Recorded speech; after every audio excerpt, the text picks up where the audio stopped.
এটা যেন সত্যি করতে হবে। এই সরকারের সময় এই সেতু শুরু না, শুরু এবং শেষ করতে হবে।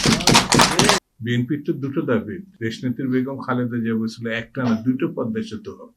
এটা আপনাদের স্মরণে আছে কিনা আমার জানা নেই। এটা বিএনপির দাবি, বিএনপির রাজনীতি। আমাদের দেশনেত্রী আজকে আমাদের মাঝে নেয়, আল্লাহ তার বেশ নসিব করে, দোয়া করি। তিনি এটা বলে গেছিলেন।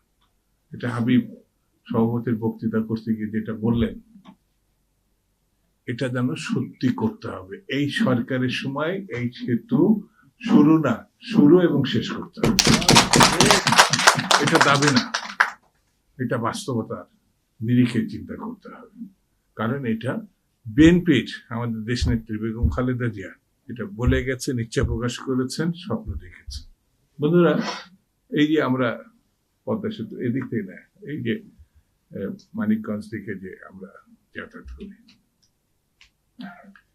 এই যে আমাদের ট্রেন লাইন, এটা তো গোয়ালন্দের ট্রেন লাইন। ব্রিটিশরা চিন্তা করেছিল হয়তো থাকলে তারা ব্রিজও করে ফেলত। ব্রিজটা হলো, এখানে হওয়ার কথা, সেই ব্রিজটা নানান কারণে নিয়ে যাওয়া হলো। আমি এটা বিরোধিতা করছি না, কিন্তু যেই জায়গায় হওয়ার জন্য একটা আন্দোলন ছিল, মানুষের আশা আকাঙ্ক্ষা ছিল, মানুষের নানান ভাবে এটা প্রয়োজনীয় ছিল, কিন্তু সেই জায়গাটায় এটি হলো না।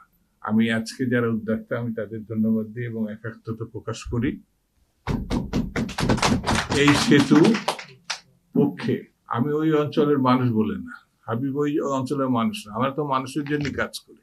সামগ্রিকভাবে যদি বাংলাদেশকে এগিয়ে নিতে হয়, তাহলে মানসিকতা ভাবতে হবে।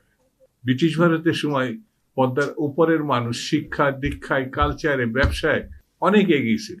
তারা পদ্মা পেরিয়ে এদিকে আসতো না, তারা সরাসরি কলকাতা, তখন রাজধানী, সেখানে যোগাযোগ করত। আমরা ত্যাগ স্বীকার করেছি, ওই দিককার মানুষ ত্যাগ স্বীকার করেছে, এর দিককার মানুষ ত্যাগ স্বীকার করেছে।